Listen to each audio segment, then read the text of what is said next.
Hey everyone, welcome back to my channel. Today's tutorial is going to be a get ready with me video. I decided to film this last minute on my way to the doctor's office.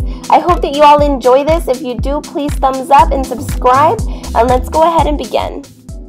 Alright, so let's begin. I'm going to start off by using my LeBlanc base from Chanel, and I'm just going to apply this on my T-zone areas. It helps with minimizing the appearance of pores. It helps it stay on a little bit longer.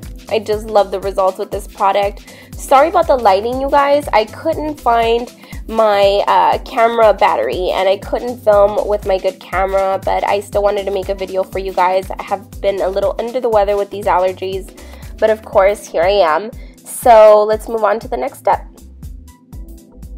So now I'm taking my Beauty Blender and my MAC Fix Plus, and I'll just be spritzing it. And then for my foundation, I'm using MAC Studio Fluid Foundation, Fix Fluid Foundation. I use NC15, and I will be applying it on my face and also my neck. I'm blending it out with my Beauty Blender. I'm applying 2 of these coats. I basically let one set and then I apply another one to achieve a full coverage application. Now I'm applying my concealer. I'm using MAC Pro Longwear and also applying it with my Beauty Blender and then just blending it out. Now I will contour. I do have a full tutorial if you want to go and check that out. I'm just using a foundation or concealer that's a few shades darker than my natural skin color, and then I will be contouring using both cream and powder products. I am going to be setting everything using my MAC Studio Fix. This is a foundation because I prefer a full coverage look, but I don't apply very much. It's perfect. It works great in combination with this foundation for me. So then after this, we're going to move on to the powder contouring. Now I'm contouring using the powder contour, and this would just make everything look so flawless and beautiful. Go ahead and use this method for more of a nighttime look. I'm already used to it, so I wear it in the day or night when I want that nice contour effect. So it's all on preference. I just find that when you do cream and powder together, it does last a lot longer than just doing one or the other. For my blush, I'm using this NARS blush that has almost like a purplish undertone, or plum, I guess you could say. I don't remember the name, but I'll put it down below on the description box for you guys. I just can't remember it for the life of me, and I use it so often. So I'm just applying this all over, blending it out with the contour, so it's a nice transition. Then I'm going in with MAC Soft and Gentle to highlight the face. Now it's time for the brows, and I'm using Anastasia's Dip Brow in Ebony. I go ahead and shape them using this, and then I fill them in to create a natural effect using her powder. And I use, I think it's Ebony as well. And then I go back and clean it up with a little bit of concealer when I'm finished, and then I set it using my MAC brow set.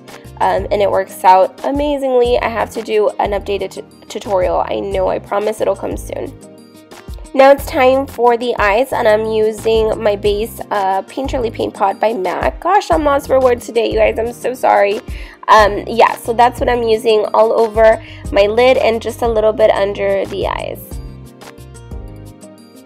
Then I'll be taking my eyeshadow by MAC and Kid using my MAC 224 brush, and I'll just be placing this right on the crease area to create some depth. This will be our transition color, and I really like this eyeshadow color along with Cork. They're one of my 2 favorites. And then you want to just go ahead and blend this out and follow the shape of your eyebrow so everything comes together nicely. With a large eyeshadow brush, I'm taking MAC's Blank Type, which is a really nice, highly pigmented matte vanilla color, and I'll be placing this as my highlight. I really love this eyeshadow because a little does go a long way, so you do get your money's worth with this one. And just go ahead and blend and remove any harsh lines that you might have created with Kid.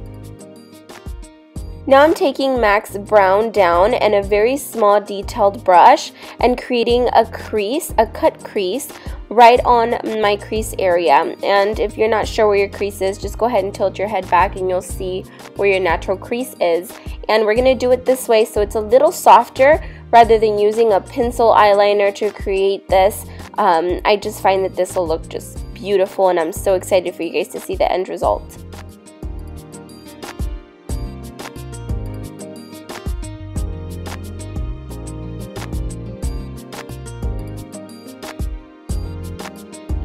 So once you've done that, go ahead and take MAC Cork, which is a pretty tan color, which is also one of my favorites, and go ahead and blend it out using a small detailed brush. This is a MAC 219. You can use something a little fluffier if you have more space on your lid, or something smaller if you don't have as much lid space.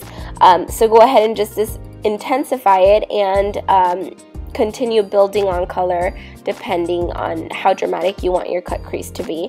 I'm kind of going in the middle, in between, making it a little bit more dramatic on the outer part, and then kind of blending it out as I go towards the inner part of the eyes. To bring all the colors together, go ahead and take a fluffy brush and blend this out lightly. Now it's time for eyeliner. I always like making the line on both so that I know that they're even. I'm using MAC Studio Fix Fluid and an eyeliner brush and just winging this out quite a bit on the outer corner and making a medium thickness line. Not very thin, not very thick, just in between is perfect. It also depends on your eye shape, so go ahead and do what works well for you. And then I'm bringing it in quite a bit on the inner part of the eyes to make my eyes appear longer. Now I'm going in with Pink Freeze. This is also an eyeshadow by MAC, and I'll be placing this carefully right on my lid. And I want to go ahead and do this and just make sure that if you mess up, you just go back and touch up. There's no big deal. This tends to happen when you're doing cut creases, especially if you don't have a very stiff brush. So as you can see, for the lid, I'm using the body of the brush, but then as I get closer to the cut crease, I use the tip of the brush.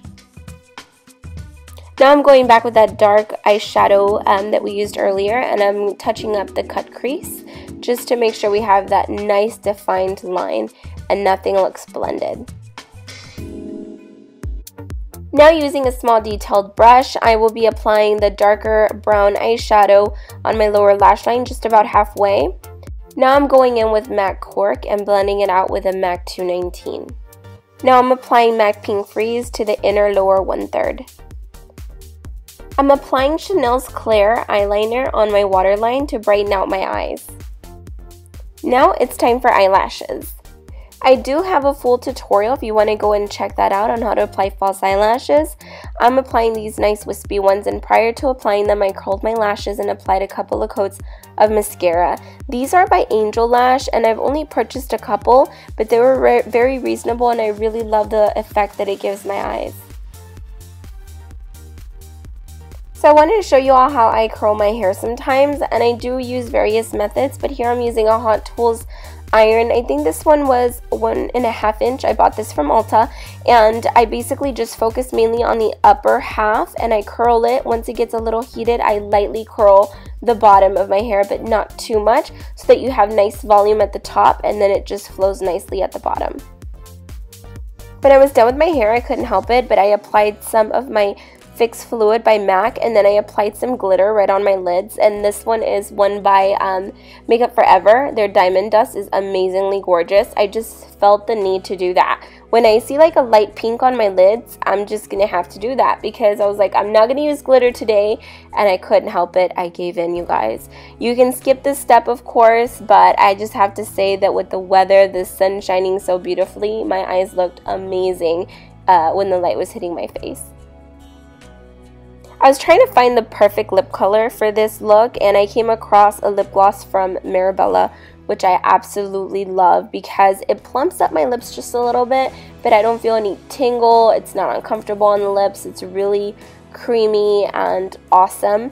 And then I followed that by lining my lips just a little bit to make them appear just a little bit bigger and a little more plump looking.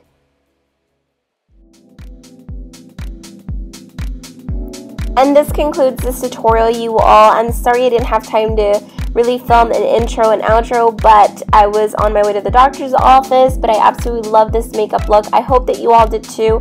If you give it a try, tag me on Instagram, Facebook, or Twitter. I would love to see what you guys come up with.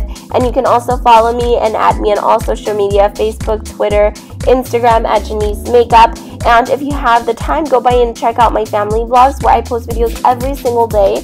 And I hope that you all have an amazing weekend. I will talk to y'all really soon. Thanks so much for stopping by. Bye, guys.